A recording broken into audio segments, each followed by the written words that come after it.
What's going on, everyone? Thank you for tuning in for another episode of the Savage Corner. Happy about today's episode. Of course, we have Summer Dean. Hello. We have a special guest with us today, a good friend of mine, Mr. Jim Vance. What's going on? All right, guys, you know what time it is. Make sure you hit that subscribe button. Make sure you turn on notifications and stay up to date on everything the Savage Corner. We're going to dive right into it. Jim, tell us a little bit about yourself, man. Tell the people who you are. First, I just want to thank you. I know we've been knowing each other for a little bit now, and I'm just excited to kind of go down this path with you. I'm super excited about your show, and I appreciate the opportunity to be here with your audience and be here with you. But my name is Jim Vance. I'm a men's identity and success coach. Really, I call it, I'm a life coach, but I'm an identity coach. I work on men, like masculine identity for men. I spend a lot of time with relational dynamics. I spend a lot of time with men, being able to be men in relationships, being able to be men in their life, and really just kind of living the life that they desire and creating the relationships that they are passionate about every day. Yeah. And so we actually ended up like just messaging back and forth for probably a good year. Yes. And liking each other's stuff and commenting. And then finally we just said, hey, and we kept saying it too. Hey, we need to get together. We need to do something. And then as time has grown heavier and heavier in my heart, I was like, man, like I need Jim to be a part of this. Yeah. It's just something about Jim and the things that he does that it blows my mind. So content creation, how's that coming with you? Man, I love creating content. That's probably the one thing that I love. I can wake up every morning and just give to the world. I find it. I wake up with downloads all the time, and so I just kind of pour out of my heart. And Yeah. what I do is more of about service of where I've been. And so I've been in the darkness, and so I know a lot of men that are there. So the first question I think my viewers would love to hear is we had a similar background. Like we grew up in an urban setting. We both grew up in a rough area. May have done some things we wish we wouldn't have done. Yes. It made us who we are today. And I wanted to ask you, with that background and where you grew up in it, how did that environment shape you to who you are today? Well, I think it builds into you a fight, like this will to win everything.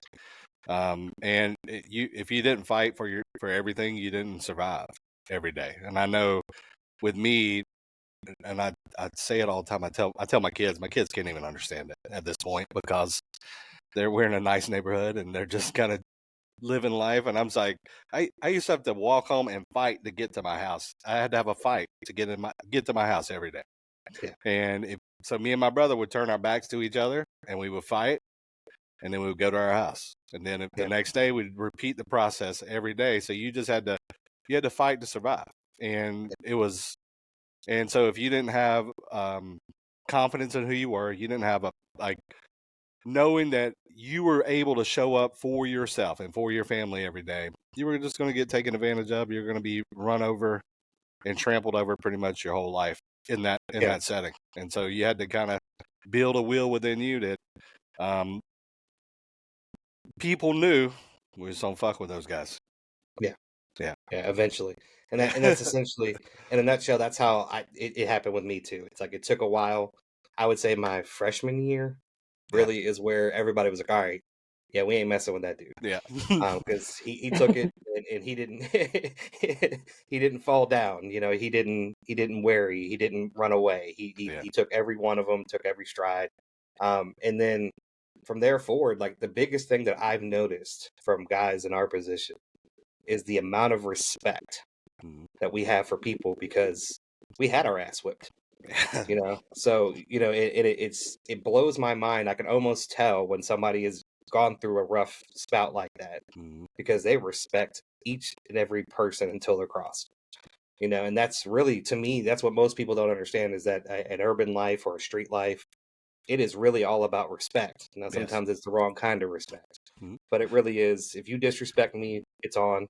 If I disrespect you, it's on. So you learn to respect people in that environment, and it can't be taught really anywhere else. No, and I think too, it's good for people skills. Like you just learn people at a high level, and everybody. You're not just classified in one area. You get to meet all kinds of people, and you get to interact and learn and become friends with, and get in fights with. You just kind of interact and intermingle in the whole world of people. You're not just like over here in this one neighborhood. Like I had so many different people that I'm still friends with today that I talk to them on a weekly basis from back then. And we'll talk about our families. We'll talk about our parents, because if I would go to their house, they would come to my house. I would go have food at their house. They have food at my house. And it was just like it was a community. Like, the community raised kids back then. And now it's kind of very classified down to I don't know who's raising kids a lot of times. But back then it took, you were in a community and all the parents looked after the kids, and if you got out of line, the parents called your parents, and then you got your ass whooped multiple times. It was not, and so it was a very interesting way to grow up. But it was powerful for me. I know for my brothers too, just to really learn how to be men, just be people, good people in society. Mm-hmm. Yeah. And the last thing I wanted to touch on with that is that we did learn a high level of when and where to open your mouth. And there's so many times where I've seen people and they say something, I'm like, oh my goodness, did you think about that at all? Like, situational awareness is beautiful. Yeah. 30 people, trap shut. I teach my kids this all the time. We'll be in spots. I'm like, hey, we're not going there. They're like, why? I was like, just trust me. We're just going to go over here. Exactly. And they're like, how do you know? I said, I just know. Like, I know where I'm at all the time. Yep. And a lot of people now are just like, oh, I can just say what the fuck I want to say whenever I want to say it to whoever I want to say it. I was like, you've never been punched in the teeth before. You just literally never had your ass kicked. Never. Because it just doesn't work that way. Yeah. So I'll do one more thing before some of you ask your question. I'll give you a crazy scenario on how things went when I first moved here. So when I first moved here, I met a bunch of people. I was a manager at a cell phone kiosk, and they had several locations here in the area. And I wanted to to know all the managers, so I invited them all. Well, I invited them all out, but really they were taking me out because I was new to this area. I just moved here, and so we went downtown to a club, and I walked in. I ordered a bottle beer, even though it was expensive than the happy hour drinks. I drank it and I slid it in my back pocket, and I grabbed my mixed drinks, of course, the happy hour drinks, and I'm doing my thing, and they were like, why did you order that expensive ass beer? And I was like, oh, the bottle's in my back pocket. And they were just like, why do you keep a bottle in your back pocket? I'm like, you never know. You obviously have never been to the bar fight. No. And I've been in too many to count. Right. Right. I've been bar fighting since I was 14. Like, what do I need? All right. You walk in and you're like, all right, what utensils can I use today? Exactly. Back against the wall. You never move. No. Yeah. Time's out. Y'all have really whenever, so my kids are 21 and 24. When they have a problem, they go and they fight in the yard, or they'll fight on the side of the street, wherever they are. But 10 minutes after they fight, they're like, "Okay, love you." Slap hands, walk away. And I've seen it, and then y'all just I just thought they were crazy, and now y'all just both said, no, that's just about respect for one another. That's the last great. time my brother and I was proud. Yeah, the last time my brother and I we fought, our arguing was annoying my dad because we would bicker back and forth to one another. And so my older brother was like, hey, backyard. And I was like, all right. And we had a locked in fence. He goes, all right, nobody's leaving till somebody's bleeding. And so we just punched each other until we both bled. We hugged and we walked out. We never fought again. Yeah. We got both of us got our licks in, and we hugged each other and we loved and we walked on. And that was like, from that point forward, it was like respect for each other. I guess that, but as a woman's standpoint, I'm just like, don't hit each other. Oh my God. You know what I mean? But I think men in general, especially the ones that have grown up together, they do respect each other. Like, we're not going to work this out unless we fight. Exactly. Yeah. Okay. Thank y'all for helping me understand that about my boys. You're welcome. Okay. Are you ready for my question? Yeah. Okay, Jim, can you share a pivotal moment and a few turning points in your life that have led you to where you are today? There's lots of them. Number one. I mean, you Yeah, could just but pick, no. you could pick a So few. I'd say where I'm at right now, the pivotal moment would have been I got divorced 13 years ago, 14 years ago. And in that separation period, as the divorce is getting finalized, I had to provide a house for my kids to live in. And I was a teacher at the time, so I had no money. So I lived in a car for 9 months. And in that, and I had 3 degrees, which is hilarious, and I was teaching. Yes. And and I'm sitting there living in a car for 9 months. And so it was and the first month of that separation, my father passed. And so I'm sitting there, my best friend that I could talk to is gone. So I'm alone as hell for about 9 months. And in that darkness, it was like, I will never be back here. I will never get to this point again. And you do a lot of self-search, self-awareness, kind of, instead of pointing at everybody, I just started pointing at myself, because you can't run away from yourself in the darkness. You just can't. No, And you cannot. I was sleeping in the car, and I would work all day, work all night. I had a key to the school, and I would stay as late as I wanted to. Then I go get in my car, and I wake up early, take a shower to school, and do whatever I needed to do. But at that night, you're sitting in the car every night. You're thinking. There's not a lot of entertainment. There's no TV. There's no escape. There's no chasing women. There's just sitting in the car. Yeah. And you learn a lot about who you are as a human. You learn a lot about what you put yourself through. Yeah. And then you learn kind of what you're not going to tolerate for yourself anymore. Yeah. And so that was a huge transition period for me. And so the second part of that would have been meeting my wife now, which was about 4 years after that. We started talking in a December. We both were kind of talking to other people, but we just started talking and couldn't stop talking. And then we met like a month later. And then I knew, like, when I met her, I was like, all right, this is the place I need to be. I don't know if I'm ready to be in this place. So I knew I had to grow into that spot. And so that was a shifting point for me. It's like, okay, she's it. I know I have to step myself up to be in that spot. Not that I was lower than her or not good enough. It was just, she required me to be me. Yeah. And not me to be the guy, the wounds and all those kind of things. So yes. I started on this long journey, and it's ever unfolding, and I enjoy the shit out of it. And she goes through her journey with me. I think the thing that I love is that we hold space for each other to just grow as individuals. Yeah. And it helps our relationship immensely, because we don't make the relationship something that a lot of people just make the relationship the key. That relationship's gonna fix us. Fuck that. Yeah. We want to fix ourselves so the relationship is okay. Yeah. And so we put a lot of emphasis on that, and we spend time every day just knowing each other. Every day, still today, 10 years later, every day before I got on here, I was in a hot tub and we were talked for like 45 minutes, just talking about ourselves to each other, just so we know what's going on with ourselves. Yeah. And it's a beautiful spot to be in, to have somebody that you can do life with like that. Yeah, it's pretty great. I don't think I've ever. Wes is probably the first man I ever dated to just like randomly tell me what's going through his head. Yeah. And he's like, this is where I'm at right now. Just so you know, this is what I'm thinking about.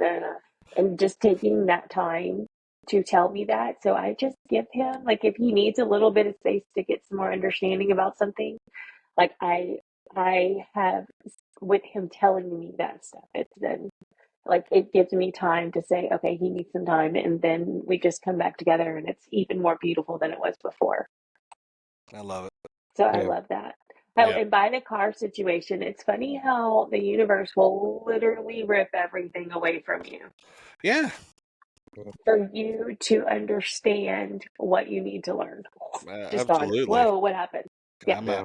When I came here, And we had this discussion. I was like, I don't think kids are built for what we had to go through. I really don't. And Oh maybe they no. are, but I literally threw 2 trash bags full of clothes in the back of a Dodge Neon, and I ripped. Yeah. I was done. I had Mhm. my mother had passed away, and I had 2 friends that were murdered within a 6-month period, and I was like, I can't. Yeah. This is not my life. So I just literally threw what I had, which was 2 duffel bags of clothes, back of a Get the Dodge hell out. Neon, and I drove. Yeah. I'm so proud of both of you, just so y'all know Yeah. that My too. best friend got murdered too in that time period, so that was Yeah, crazy. yeah. Yeah. But It's yeah, it, that's Very. it. And I think too, it's when women can allow men to talk. Like, I think one of the greatest fears and probably hardships of men is that they don't feel like nobody wants to listen to them. And Yeah. so they just shut up all the time until they can't shut up anymore. And when they can't shut up anymore is when their whole life's falling apart. Yeah. And so when you're able to just talk about things as it's happening, you never get to that boiling point. You never just blow it up. Yeah. You're able to just let off steam as it's coming.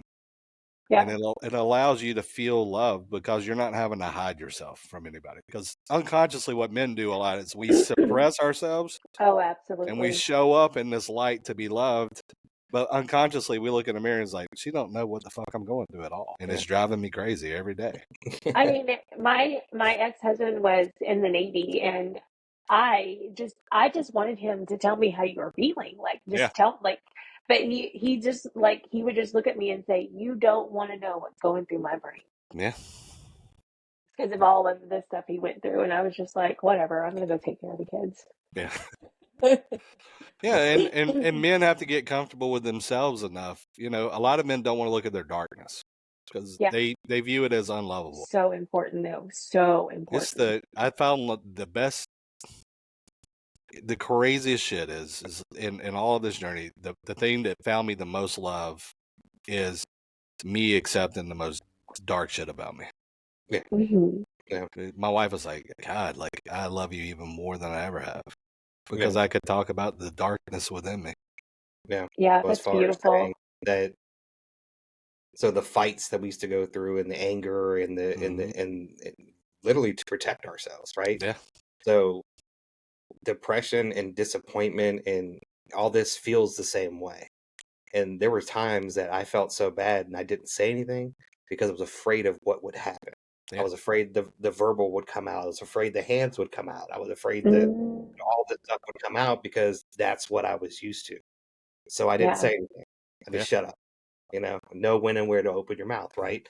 I can't fight a woman, so there was times that I wanted to result into that person that I needed. I needed that person. Mhm. And I mm, wish the soul of him was there, but he wasn't. He was gone.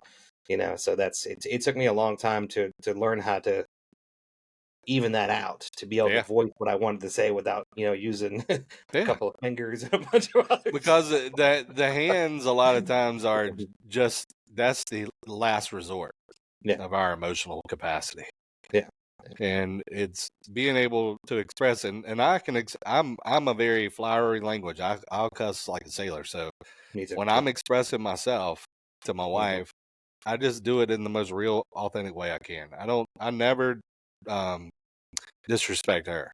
Yeah. I'm going to say a lot of shit and it's not going to sound good. It might not feel good to you, but this is what's in my body and soul right now. Yeah. And I always clear space with that. I always say like, I love you. I love me. I love us. Yeah. But right now, I got some shit that's got to come out.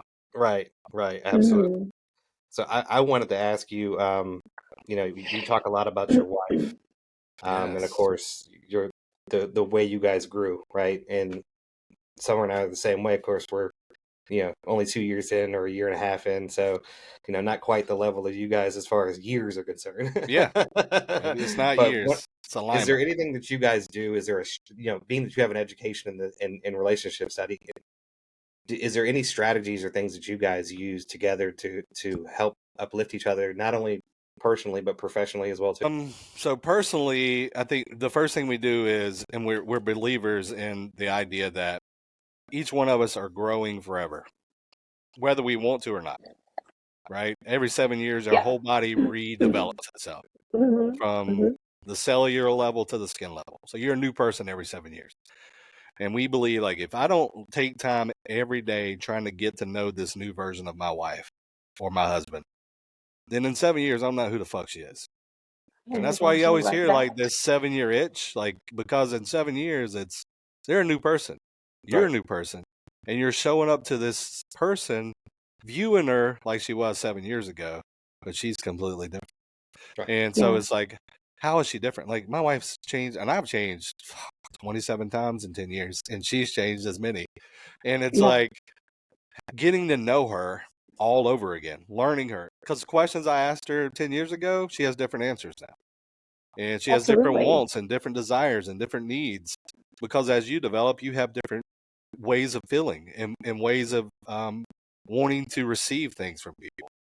Because you start, as you get on this journey, a lot of times you start to realize most of the things you were trying to get, you can give to yourself. So then, like, what do you really want? Like this year, I put an intention on what I wanted for our family or for myself was like, I want to be really intentional with my time with her and my kids. Like every time, like a big event happens. So on my birthday, she's like, what do you want to have happen? I'm like, I want to, because we were supposed to go to like baseball game and all this stuff today. And I'm like, can we just have time with my family? Like, I just want to cook a steak and I want to play games and I want to talk. And she's like, sure. And so, because now 10 years ago, I wanted to go have a party and drink and have fun and blah, blah, blah, blah, blah. And now it's like, all right, I'm different now. I feel different. So I think that's one. I think number two, we're very intentional with when we're going through growth, we let each other go. We don't try to fix it. Like, that's a big one. I sucked at that for a long time. Like, I was terrible. When she started to feel pain, I'd be like, all right, I can fix this shit. What I need to fix. All right, fix, turn the dials. Now it's like I just let her cry and let her feel through the thing. She fixes all her shit.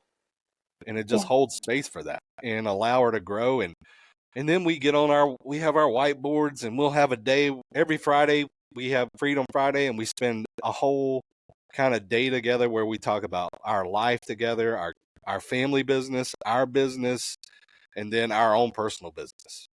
So we just kind of break it out. We do financial meetings and family meetings and calendar meetings and grocery lists.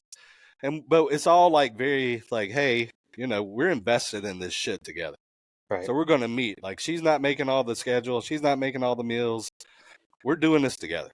Everything's a together thing. And then just be intentional, like doing shit for each other that each other want. Talk about the things that you desire. Talk about the things that I think the hard thing for guys, and I think a hard thing I see in relationship is they're so afraid to talk about hard things. And hard things are like intimacy. Talk about, God, that fucks relationships more than anything. So they can't talk about sex at all. And I'm like, y'all have kids. Y'all have sex. Talk about sex. Yeah. Like, it is what it is. What do you want? What do you want? All right, let's talk about that. Let's put it on the table. I've sat in so many. Let's go try that. I know. I've sat in so many relational conversations where we sit with couples and we have to mediate them through a talk about their own sex life. Yeah. They've never sat for 10 or 15 years and talked about sex. And I'm like, so just having the ability to talk about little things. Yeah. The things that affect you, the most, a lot of times get avoided in conversation. So we spend time every day just having little conversations. They might not be 2 or 3 hours. They might be 30 minutes. Yeah. It might be in the morning, might be at night. And we just we try to get super intentional with our time because we run our business and time is very scarce with 3 teenagers. And, so you got to be intentional with time for each other and intentional with time for self. I think that's a super important part of, especially for women and men, is like having about 30 minutes to an hour every day to yourself. Right. So you can be with you without them. You're not meant to be crowded by people all the time. Right. It's not good for you. Yeah. I agree. Yeah. You got your next question, Summer? I do. It says, what are some of the most important lessons you've learned about life and relationships along your journey? Ooh, most important. Dang. I told you we were going to swing it. I'm not going to let you off easy. What are you talking about? So most important is integrity. I was a very big people pleaser for most of my life. I was taught to be that way by my parents, like do everything to make everybody else happy. And so I'd say yes to everybody, all the time. So I had a word to the world, but I never had a word with myself. And so I neglected myself for, I'd say, 30 something years. Wow. And when I started to have, like, I had this idea, like, my word is law, right? And if I want my word to be law in the world, I have to have, my word has to be law with myself. So if it's not in alignment with me, I say no, like fast as fuck. I'm a quick no guy now. I used to be yes all the time. My wife's like, hey, so what you want to go do this? Like, nope. My wife, it's not serving anything I'm trying to do with my life right now. And she's like, okay, that's cool. And I'm big on that. Like, just because of the simple fact, I know what it feels like to put myself out there for other people and nobody show up for me. Yeah. And if I feel like it's an energetic leak where I'm just pouring out so they feel good, or I'm pouring out so I feel good about me showing up for them, then I don't do it. I just have to do it because I want to. If I can't do it because I want to, then I say no immediately. Yeah. And I think another one is communicate like your life depends on it. Right. Like everything. Talk about shit. I didn't learn this until I met my wife. Her number one rule when we first started talking was like, tell me everything, and even if it hurts me. That was her number one rule. And I didn't understand it. I was like, you're crazy. Like, some of the things I say will break you. You don't understand. It's like you grew up in a way different way than I did. But now I understand it completely. It's like in the way we understand it together is like, if I don't know what's going on with you, I can't have your back. But if I know what's going on with you, I got you 1,000%. And so we've like, that's how we teach our kids. If we don't know what's going on in your life, if the police call, I don't know what's going on, so I can't protect you. Yeah. I don't know. And if I don't know what's going on, then I can't trust you. Right. And so I think that's a big one. I think the third one for me would be understanding that my emotions aren't me. My emotions are just indicators, right? I'm a very emotionally in touch person. I can cry on it. I laugh and cry every day. But for a long time, my emotions guided my thought process.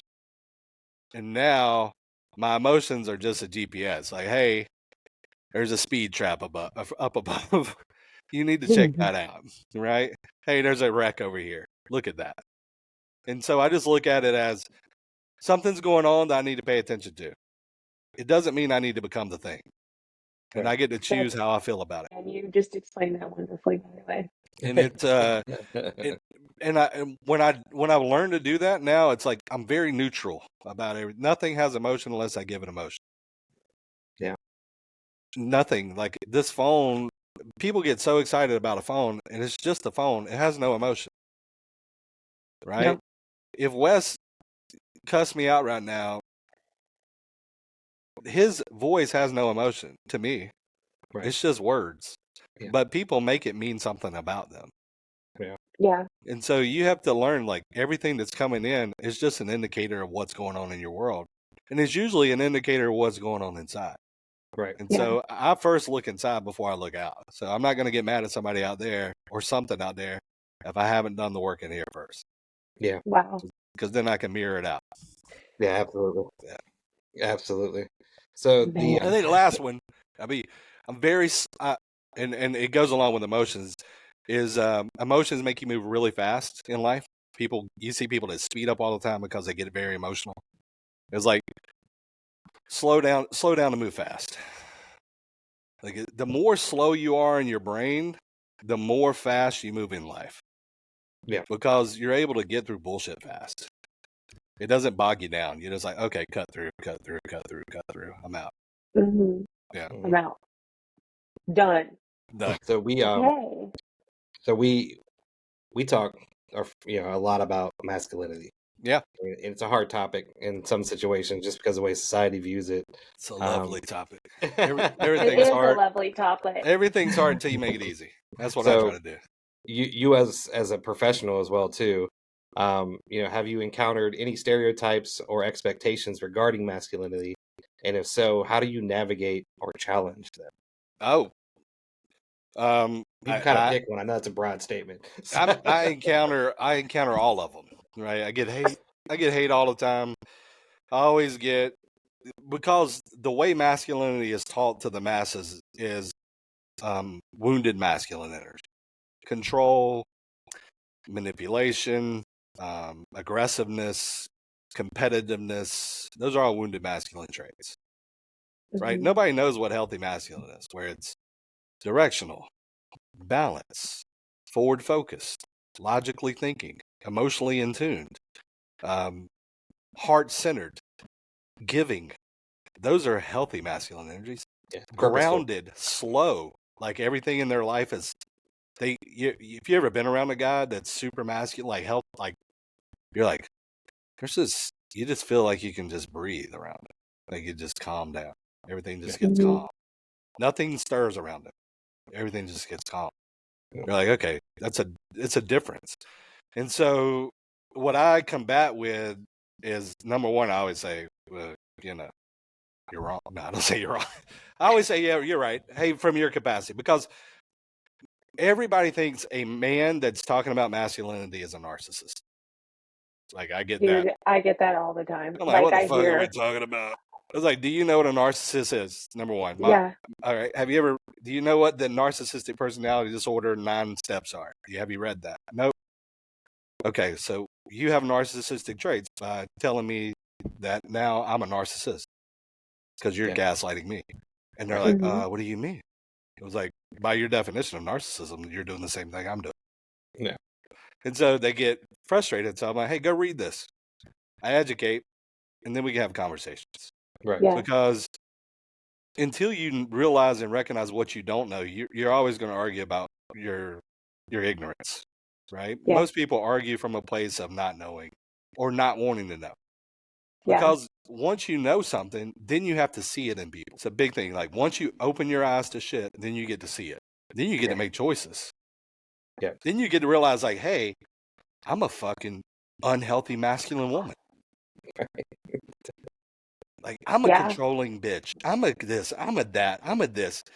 And he's not. He's a feminine man. Yeah. Like, Mm-hmm. yeah, I've made him feminine. And it's like, because all I'm trying to do is get you to see. And then you can make choices. Because you can't fix things until you see things. Right. Yeah. And so I get that all the time. Like, the whole toxic masculinity, like, you're just trying to make men beat women. And I was like, have I ever said anything about that? Like, No. As a matter of fact, that you might just go say, no, give me his phone number and we'll take care of that. Yeah, I'm like, it's hilarious. And so I just laugh, because for me, it's more of, I try to combat with teaching. So every time I get a hate comment, I build a piece of content around it. Hate comment, build a piece of content. Hate comment, build a piece of content. Because more women respond to my stuff than men. Right. Because they're experiencing it within themselves. Because women are seekers of truth and knowledge. Mm-hmm. Men are just trying to make it every day. Yeah. So, next day, and so I spend a lot of time talking to women, and so they get to see all the different angles of men, but what they don't look at is all the different angles of themselves.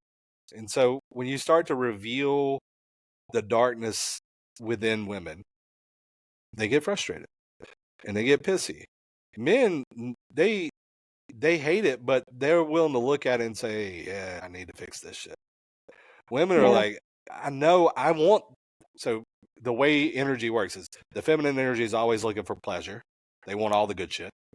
The masculine energy is always trying to get away from pain. And so if you try to remind women, like, hey, there's some pain that you're not dealing with, and you keep trying to go over here, you're not getting there ever. They're like, I don't want to fucking look at that. You're a narcissist. I'm like, no, I'm not. Like, you got to see this piece to get to this piece. Like, there's a... And so it's having an ability to... conflict doesn't bother me. I never argue with people. I just sit there and like, hey, facts. Argue facts, not opinions. So if you give me some facts about your statement, I will listen all day long. But if we talk about opinions are like assholes. We all got them. They all stink. and it is what it Yeah. is. Yeah. Yeah. I love that. Mhm. Love it. Is it my turn again? Yeah. Do I get Yeah. to ask a question? Please. Yeah. I would What's almost your... skip. I'd probably skip to that last one then, because we're already 37 minutes in. Okay. Yeah.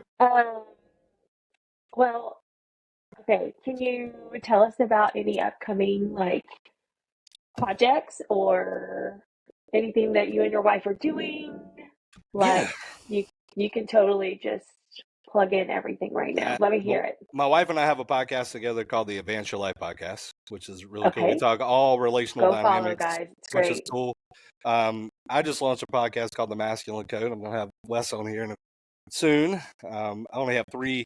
So the first 3 I've done kind of probably the first 10 I'm going to do by myself. And then I started to build a list of people that want to hop on with me. So that's fun. I do one-on-one coaching, which I love to do. I work with men around the world in a one-on-one container.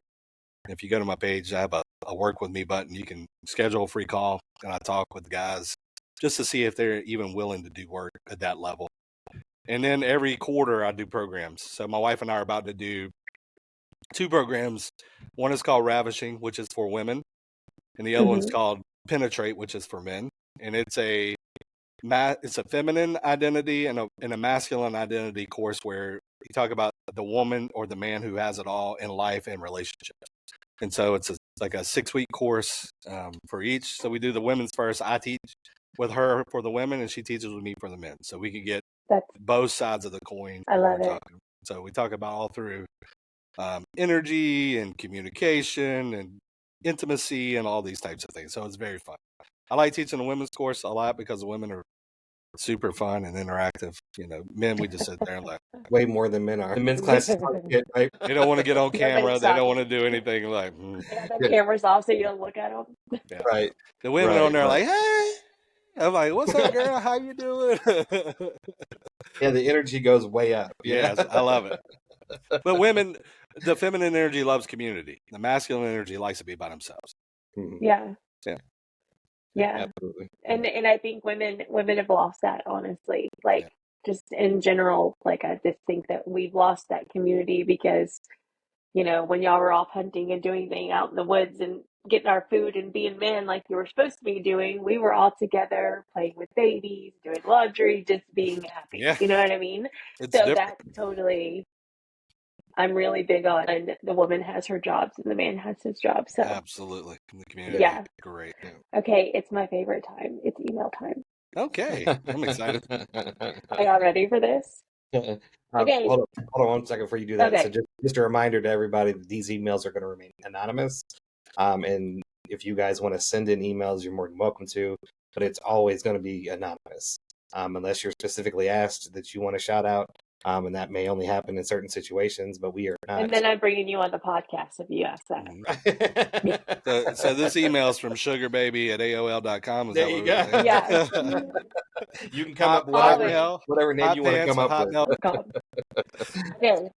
So I had a lady email me emails she sent to her husband. Ooh, fun. They are having some trouble in their relationship. So I just wanted, when I read it, I was like, but I wanted to get it in a guy's perspective because of the way I feel. Okay. Because, I think with my emotions and all that stuff. It says, I'm writing to you with a heavy heart, overwhelmed by emotions I can barely put into words. For some time now, I've been dealing with the feelings of unease and suspicion, hoping against hope that they were just figments of my imagination. But recent events have shattered that fragile hope, leaving me with no choice but to confront a painful truth. I stumbled upon evidence that has rocked me to the core. Evidence suggests that you have been emotionally and physically involved with someone else. It's a devastating blow, one that I never imagined and I have to face in our marriage, especially with the weight of our responsibility as parents on my shoulders. Scenarios such as finding intimate messages on your phone, noticing unexplained absences, or witnessing suspicious behaviors have plagued my mind, tormenting me with doubts and fear. Each piece of evidence is like a dagger to my heart. tearing apart the fabric and trust and security that once defined our relationship. As someone who struggles with anxiety, this revelation has sent me mind into the whirlwind of panic and despair. The thought of losing the family we built together, the dreams we've shared, is too much to bear. But in the midst of this turmoil, there's still a glimmer of hope and flicker within me. I hope that we can work through this together, that we can find a way to rebuild what's broken. Our children deserve to grow up in a home filled with love and stability, and I refuse to let anxiety rob them of that. My anxiety rob them of that. I'm reaching out to you now, not out of anger or resentment, but out of despair, plea, and honesty and understanding. Can we just sit down and talk about what's been happening? Can we find a way to heal the wounds that have been inflicted in our marriage? I know this won't be easy. I can't promise the road ahead will be smooth, but I'm willing to fight for us and our family and everyone's strength I have left, every ounce of strength I have left. Please let this be the end of our story. Yeah. Obviously, this woman's done some amount of healing by the words and stuff that she's chose, and that she knew she probably couldn't have that conversation aloud, like to tell her. So she wrote it down and she emailed it to him. Do y'all want to kind of touch on this, or do you want me to read the? Yeah, I love this. Yeah, I'll go This far is as my saying wheelhouse. Right. Yeah. I'll go far as saying A, congratulations to her for communicating. B, there was obviously a very huge drop in communication because she felt like she had to email this. Yes. This should have been a conversation they could have easily had person to person if communication was established the right way to begin with. But I do want to say that I commend her for saying, okay, I know I can't handle this conversation, or he wouldn't be willing, or he wouldn't be able to handle this in person.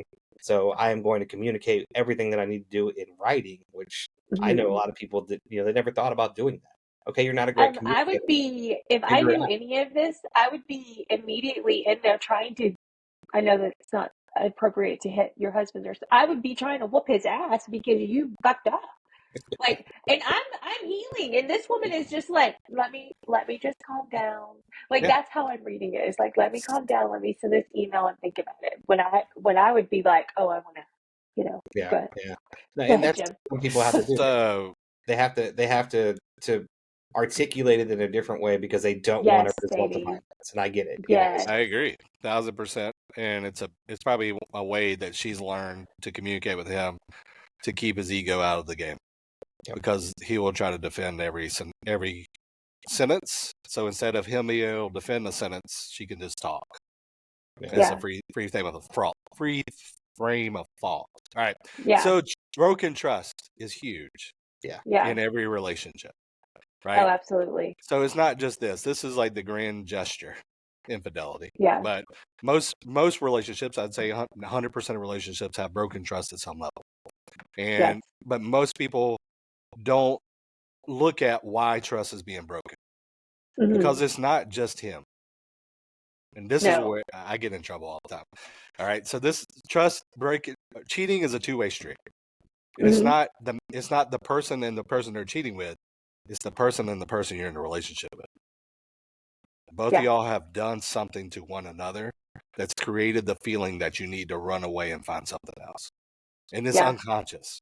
And so my wife and I teach a program called Trust, where we teach people how to rebuild trust in a relationship after trust has been broken.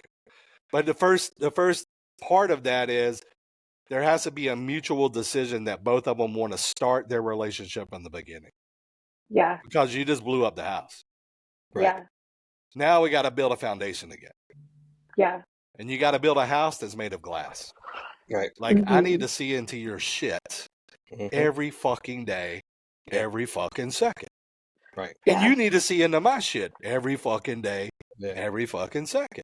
And I don't think people understand by that comment you just said, how important that is to try to even build trust back up. Yeah. That's important to build trust where you are now. Yes. Be as transparent. Like, if the water is muddy, right, the questions are coming. Yeah. Like, be fucking clear. Like, be in the damn Bahamas where I can see the shark swimming at the bottom. Oh, yeah. Hey, that's a shark over there. We're not going over there. she said that she found messages in it, so she's already digging through his phone. There was, I mean, Exactly. But it's energy. right, Yeah. it's energy, and then like you said, the trust was broken. I can remember when I started investigating in my situation, my personal Oh my situation. goodness, baby. The first thing that happened was my son had stayed home from school, my oldest son. Yeah. And I had asked her, you know, I said, I think, because she's supposed to pick him up for something like a doctor's appointment. And I said, hey, did you pick up Chris today from school? And she was just like, yeah. And then when I was talking to him later on, he was just like, no, I didn't go to school today. Mm-hmm. And I'm like, and for some reason, my mind said, if you felt that goddamn comfortable lying to me about that, then what else are you lying? Wow. You know, you just got the whole it mouth was open. just so comfortable. You know? And I was just like, and that's what. So you're right. Once that trust is broken, the whole mind just rattles out of place. Because You know here what I mean? the feminine breaks trust for the reason of they've lost the feeling of being desired in the relationship. Right. And so a Rico Suave's come in and makes them feel a certain way about life.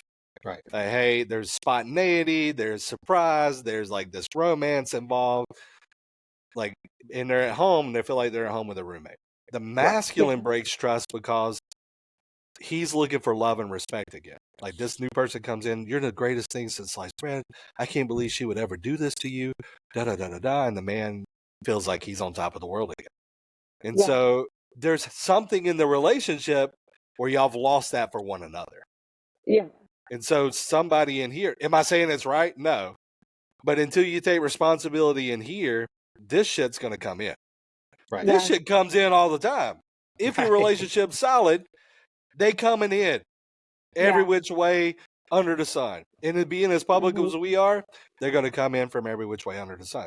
It doesn't mean, but if your shit's together in here, that just bounces off. Like, it doesn't bother you. But if your shit's not together in here, a little crack, a little sliver, and then it just starts to pull you away and pull you away. And your mind goes here and your mind goes here. And then it's your body. And then it's your heart. And it becomes like this scenario that because you didn't take care of the inside game, the outside game becomes a problem. Okay, everybody always like, social media has ruined relationships. No, it's people that use social media as ruin the relationships. It's what's going on inside of your relationship that makes social media the place where you need to go to get healed. The only thing social media does is broaden the net opportunity. So Your perspective. But if you've done the work in here and you've done the work in your relationship, I don't give a shit if you cast a net the size of the Atlantic Ocean. You ain't catching. You know what I mean? So you can't catch what we got. No. Like, I'm Ain't solid. No like what you gonna get me? I mean, you're not gonna get me my wife. So get the fuck out. As I always say, have you not seen me? But no, like, so with her, I would say, you know, big thing is she has to get buy-in from him, right? That's got to be super important. He's got to be willing to do the work of rebuilding the relationship from the bottom up. She's got to be willing to do the work from building the relationship from the bottom up. Without, here's the problem. Here's what, and I'm talking to you know the answer. Listen. But I know you know the answer, but I'm trying to give this for advice for people. So here, when relationships trust gets broken, what happens is the person who feels betrayed puts themselves on a pedestal above the other, and they punish the fuck out of the other person. And they never can get on the same level. So this person tries to gain ground, and he gets tired and goes away again. He gets tired and goes away again because he never feels enough to be on the level with her again. And so if this person's always wanting to forgive, but pointing down punishment on that person, they never will get a relationship back because she's not willing to level herself here or him, either one, and make a decision. We're going to work at this together. Right. Yeah. No, I did that. What's the answer? I'm not even gonna lie. I did that. Like I put myself on a pedestal because he cheated. Yep. And I never even gave him a chance. And then we had children, and then our life got crazy, and then we didn't know each other anymore. And like, so I know that that's what I did. It's just funny that you use that because I always say that in my brain. It's not about your pedestal. It's about you and him. No, of course. The pedestal ruins the relationship. Yeah. Men pedestalize women so much it's ridiculous. It's and what most people shit. right. And most people don't realize when you do what you said, what you just said, that's what I did. Is I did Yeah. everything perfectly.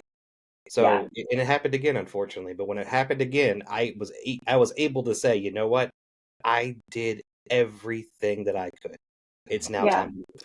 And I But- did. Yeah. If you pedestalize yourself and push down on that person, you're Yeah. not giving them the space that they're going to need to be able to heal, and you don't have the right to say that you gave that person everything. And by the way, ladies, if you're listening, you might not like what I'm saying, but I did that to a man for 20 years. And you don't even realize you're doing it until you start to heal and you wake up one day and you're like, fuck, I was a shitty person. Like, how? No wonder. Like, you are an asshole. Like, and I'm tough on myself, but I know that I can say that and be like, yeah, okay, I was an asshole. Sorry about that. Let's move on. But it's just, what it is your ego tries to separate you from each other. So, like, by him doing that, her ego immediately feels like he's a piece of shit. He's not in this. Yep. He's not that. Yep. Instead of taking my ego out of this, I need to see why. What happened? What's the core here? Because it's not the relationship that caused this. This is I want to say 95% of the time, this wound stems back from childhood that he's taken down the line, or the woman too. They taken down the line with him. Yeah. It just plays out in relationships, right? Yeah. Most of the time, these cheating episodes, they play out in relationships. It's not you. It's just, this is their coping mechanism. They've learned to do this. It makes them feel better. It's like smoking a cigarette. It's like taking a drink. It's like smoking weed. It's like watching porn. Some people find people to make themselves feel better in a moment.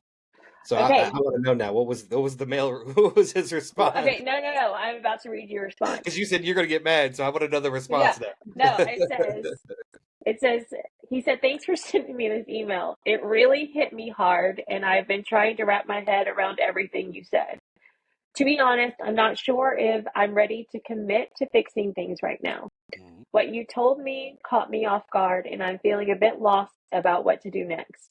Part of me wants to believe that we can make things right between us, but another part of me is full of doubts and worries, and I need some time to figure out how I feel and what I want. I'm not saying it's over between us, but I need a little space to think through. I hope you can understand that. I'm here if you want to talk more about this. Please give me some time to sort things out. And I do love you. Take care. So my response, I'm going to try to control myself. Well, my response to that would be, you have 48 hours. Right. I'll give you 48 hours. You don't have time. You don't have an unlimited amount of time. We have kids. We have a relationship. We have a marriage. Like, we built a life together. So you have 48 hours, and in 48 hours, we're going to have a conversation.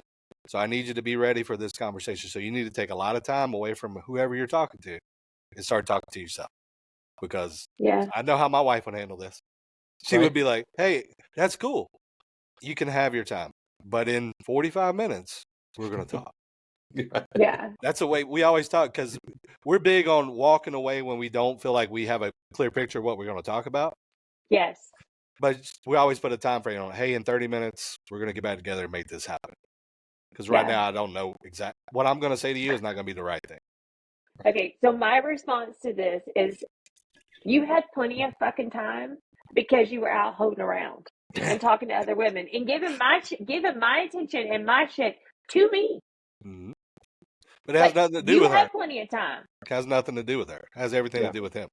See, this is know. where I talked about as one of my lessons right here. Is like, people are going to people. Oh, yeah. Right? And in relationships, you can be in a relationship with somebody for 20 years. You don't know everything. People are going to people.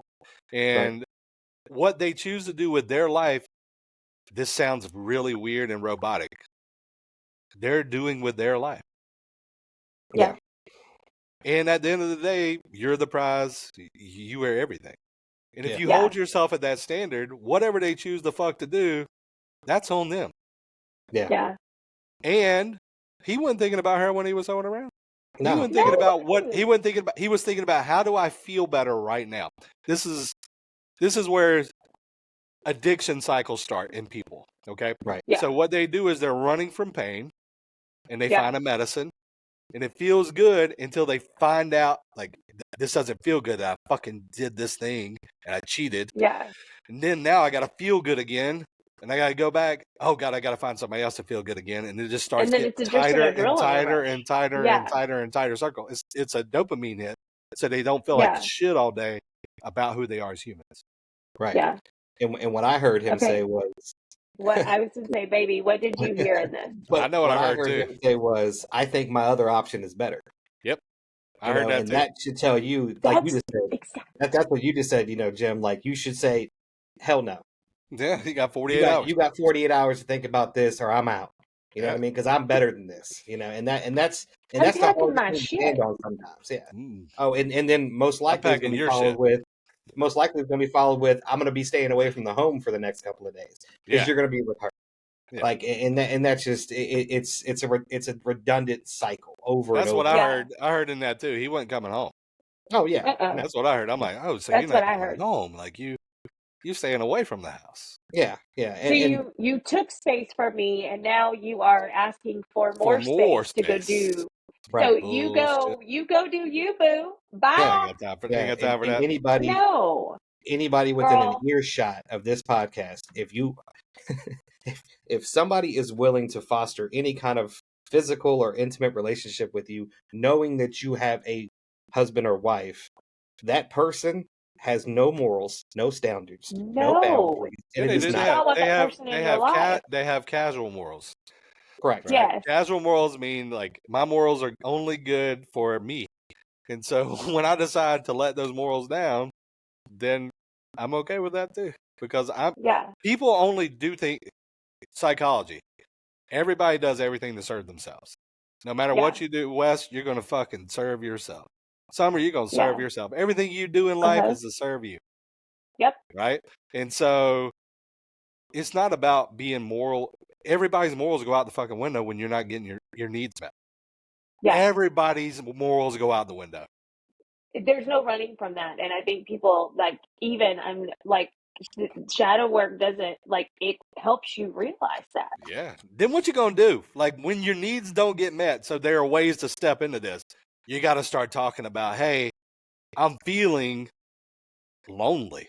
I'm feeling like these conversations could have been had probably 6 months ago, but now the end game is here, and the conversation can't be had anymore. Right. Yeah. Or you feel like it can't be. Yeah, it can. Because once you start, and this is where women have to trust their intuition. This is a lesson for women. When you start to feel it, start talking about it. Right. Yep. He will show you exactly what the fuck's going on by his actions in 1 second. Yeah. Yep. Just start talking about it. Just start asking questions. Hey, what's going on your phone? Like, you're really interested in. Let me see it. They'll start shitting themselves. So, my ex-husband threw his phone. Threw it, broke it, and I was that bad, huh? Right, okay, that's cool. That's interesting. That bad. Yeah, that's cool. That's the way it goes, though. So you got to trust the intuition in you. That's just God saying, "Hey, pay attention to your surroundings. Look, you feel it energetically. Acknowledge it energetically. Like, if I feel something in my field, I'm going to that person and we talk. Yeah. Hey, what's up? Yeah. The other big one that most people miss is that the partner starts to accuse them of the thing that they're doing, and they don't even realize they're doing it. And it's usually real subliminal. It's almost like, oh, who gets you walk out of the house wearing normal clothing. You're not wearing anything different. And the first thing they say is, oh, who gets you to look like that? It's little things like that. Yeah. It is because they're doing it, so they think that it's capable that you're going to do it. Even though it's across your morals. You know what I mean? So that's, to me, that's the biggest thing, because I've seen it in public when somebody does it. I'm like, ooh, better go check her phone. Check that in a heartbeat. What's going on? Yeah. When they start punching that card, I'm like, uh-oh. Somebody's telling a story on themselves right now. Right. The guy's too blind to even look at it. Yeah. All the way around. Yeah, absolutely. Wow. We should probably wrap this up because we're already in an hour. But we don't have time for one more email. We can talk all the time. I'm a Joe Rogan style, so we can go hours and hours. Okay. All right. You want to go for the second email then? Let's go. I really want to do the second email, y'all. Thank y'all. Let's do it. It says, "Dear Wesley, she said her little thing said, seeking your insight and understanding. Dear Wesley, lately I've been feeling a growing concern about my husband's confidence and his apparent reluctance to open up and be vulnerable with me. It's been weighing heavily on my mind, and I find myself at a loss for how to address it. I can't shake the feeling that there might maybe something going on beneath the surface, something he's struggling to express or share with me. As a partner, I want nothing more for him to feel comfortable in his true self around me. But lately, it seems to be closing. He seems to be closing himself off more and more. I know you have a knack for understanding people and their emotions, is why I'm turning to you for your insight and guidance. How can I approach this delicate situation with empathy and understanding? How can I create a safe space for him to open up without making him feel pressured or judged? Wow. That was Good beautifully luck with this one, that was guys. beautifully written. Right, right, right, 100%. right. So I mean, as far as trying to approach him, understand that that man is hurt. Like he is hurt big time. Mm-hmm. And it's hard for me to diagnose what's going wrong because I'm not a professional, but I can tell Yeah, you that I know how to handle. And the way you handle it is he is hurt. There's something yeah. emotionally wrong with him. So approach him as he is sick or he is hurt. You know, if you typically make him a good meal when he doesn't feel good, or if you bring him hot tea or coffee, or start it off with that. Bring it in here. I got this for you. Okay, Hmm. and start to ask. It's not as hard as some people make it out to be.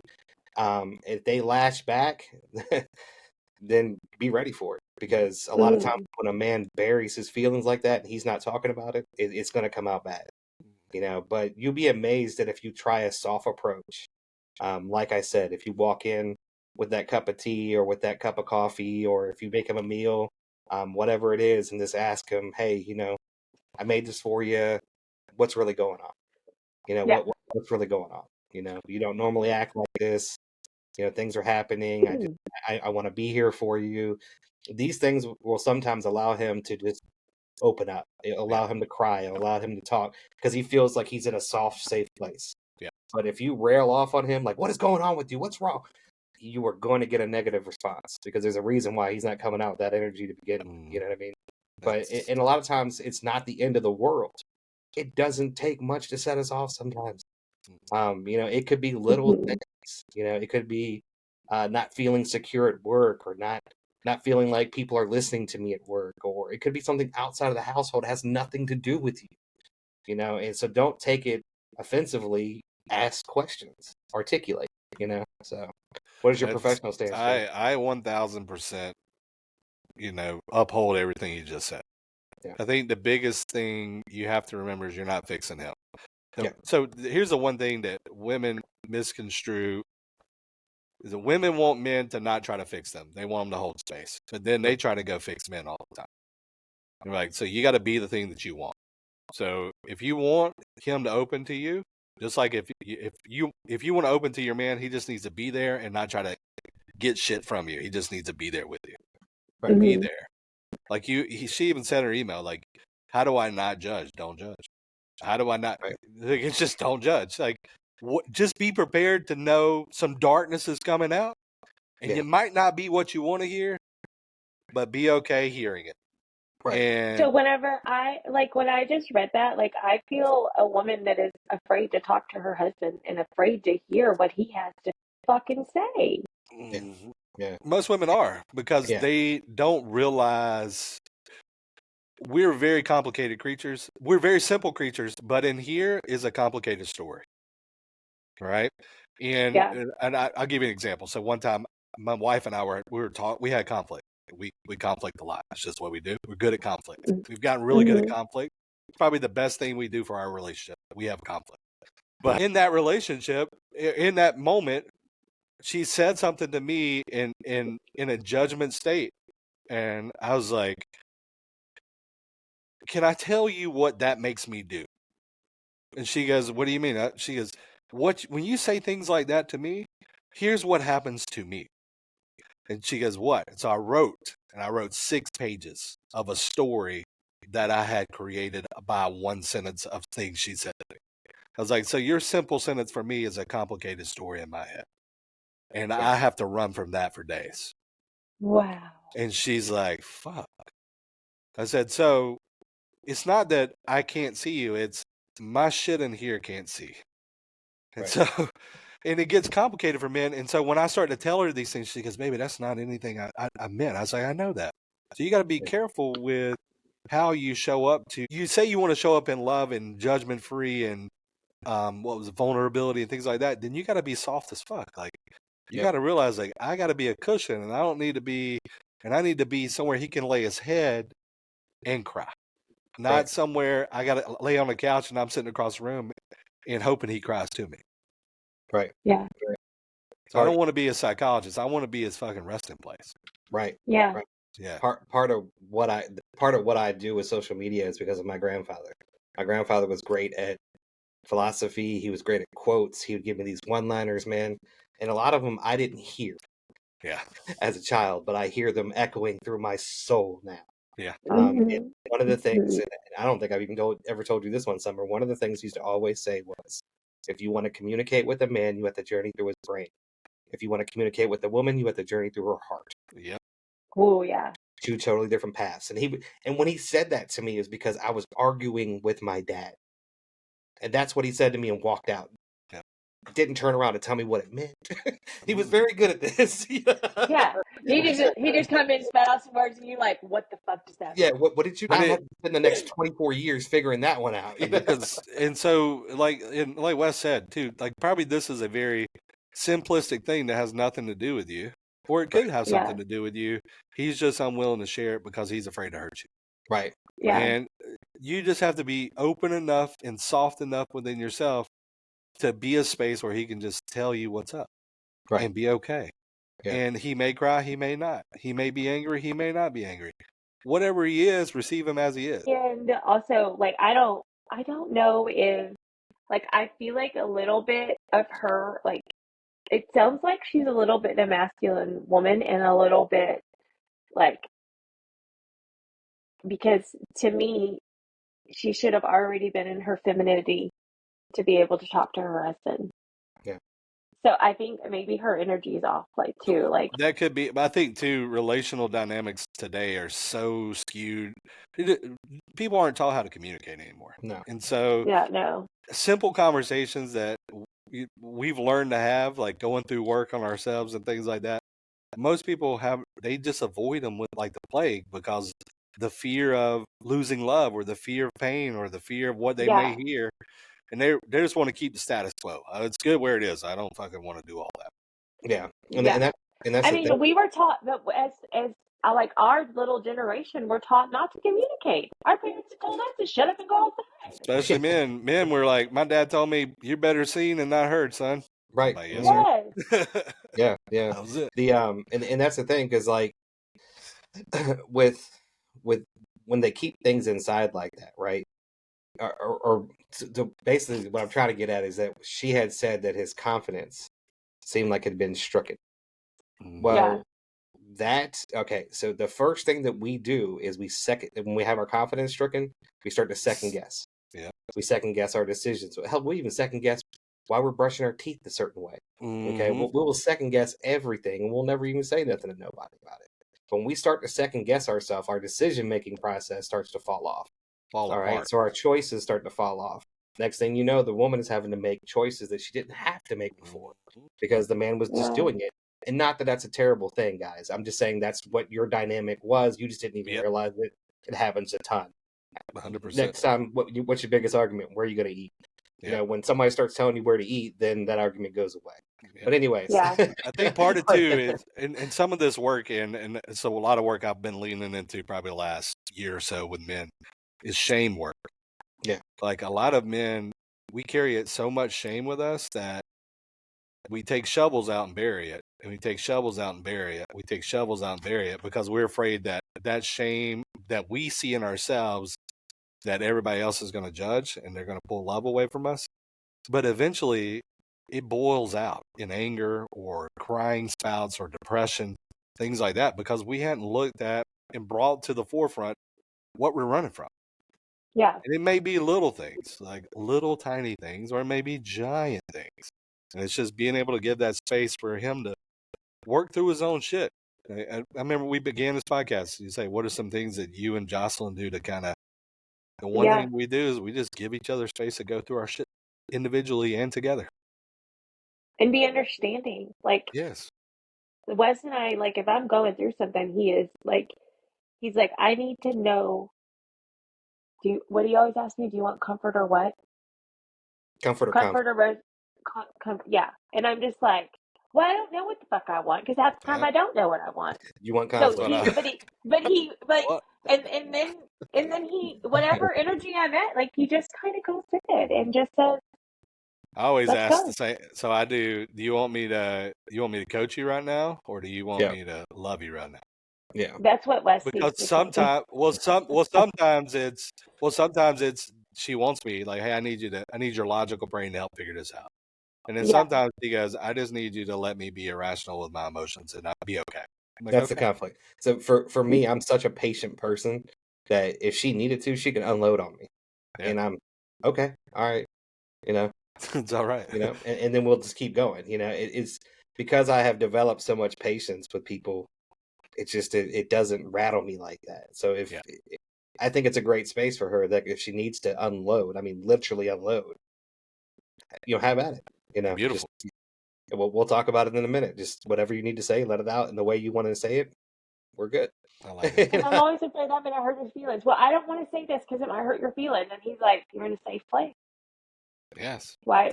And if you think that's something that's going to hurt my feelings, then I need to hear it, like, regardless. Right. Because Yes. I need to be able to, and because I've always been told to keep my mouth shut. No. Sit there like pretty. I'm not supposed to tell you how I feel about this. You So can look sometimes pretty he and has talk to. at the same time. Right. I know. Right. That's what he Definitely says. pretty. That's what he says. I know me. I just look ugly and talk, so it doesn't matter. Well, obviously, your wife thinks you were just absolutely cutest thing That's that it. walked this earth. That's all I need. Right. I know. Right. Absolutely. So Okay, I don't have any more email, but I definitely did enjoy y'all's outlook and everything that kind of y'all made me understand. And I don't think women, we want to know what's in your brain. Like, we want to say, hey, oh my gosh, this has changed, and then we dissect everything. And but at the end of the day, I I think that both of you are great examples of what men should be doing for women. Just so Thank you. you know, because I listen to both of you, and I truly do support of what, like, supportive of both of what you're doing. Like, I'm so proud, and so just watching just the short time that I've watched you, Jim and Wes, I have watched you bloom into this man that is, I'm still just, goodness, you're so cute. Okay, go. Okay, I'm Lord. done. I'll cry like now. That's Go ahead, beautiful. take me back. I love Yeah. love. that's okay. I do too. I do too. Okay, Wes, it's all you, baby. All you. Go. But typically we like to close up with like some closing thoughts or just what we, if you want to stand in your soapbox for 10 minutes, you can. Yeah. And I'm going to go with, what we were just talking about. Like, just understand that women and men communicate differently. Okay. Yeah. It's, you have to understand that if you can't bring that to the forefront, you're never going to have the right conversation. Yeah. I'm going to go right back to that quote again in case people didn't hear it. To communicate with a man, you have to journey through his brain. To communicate with the woman, you have to journey through her heart. Because they're two Yeah. totally different paths. Okay, and communication sometimes can be really tough, but you have to do it. And the first process about communicating is open your fucking mouth. Don't be afraid to say what you need. You need to say it. So say it. Of course, you don't want to be brass. You don't want to be mean. You don't want to be objective, but you have to speak. You have to open your mouth. Speak with love. Speak Right. with Yes. love. Right. Don't speak with anger. We always say, my wife and I was like, I love you, I love me, I love us. That's Yeah. how we begin every Oh, conversation. that's so Yeah. cute. Just Yeah. so I know that, like, everything is in love. I'm not doing anything to hurt anybody here. Yeah. And I think too, the second part you said, speak first. If you want your partner to speak to you, open your fucking ears. Yeah. Don't try to Oh my overtalk them goodness. and don't try to solve their questions. Just Yeah. let them ramble. Yeah.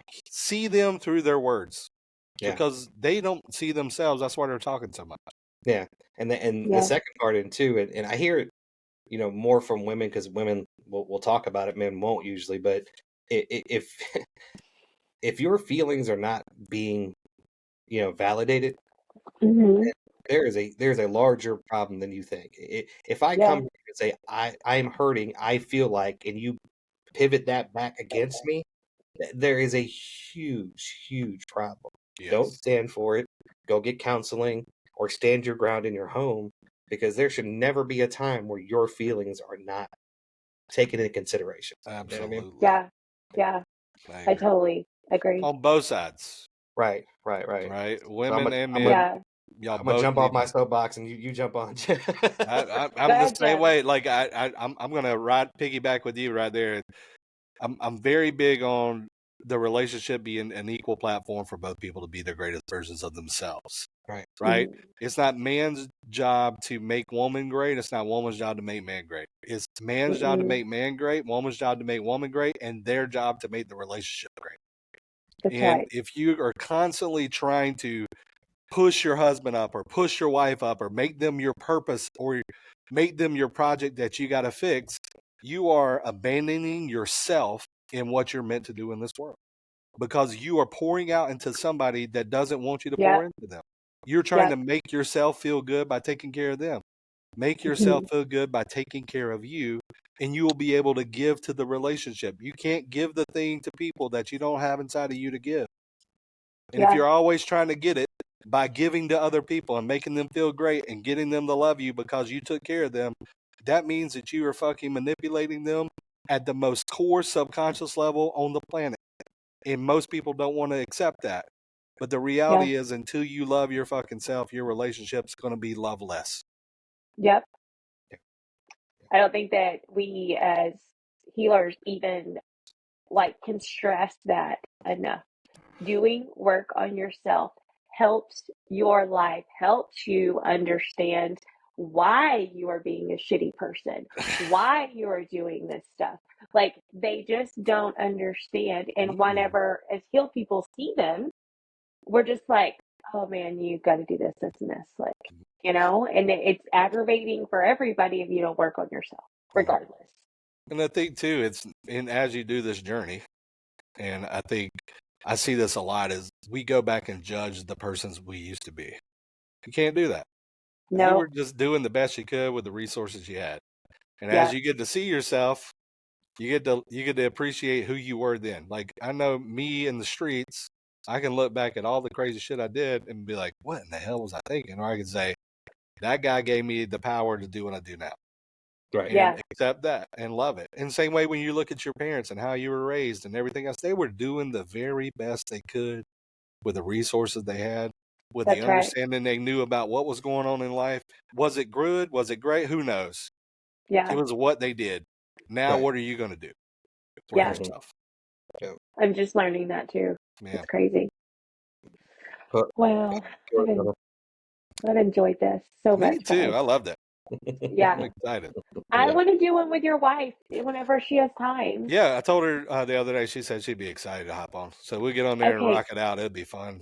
She's better than I am. Well, she's the better half, no doubt. Well, thank you everybody for tuning in for another episode of the Savage Corner. Of course, again, like, subscribe, turn on notifications so that way you can stay up to date with everything on the Savage Corner. Until the next time, peace out, guys. Have a good weekend.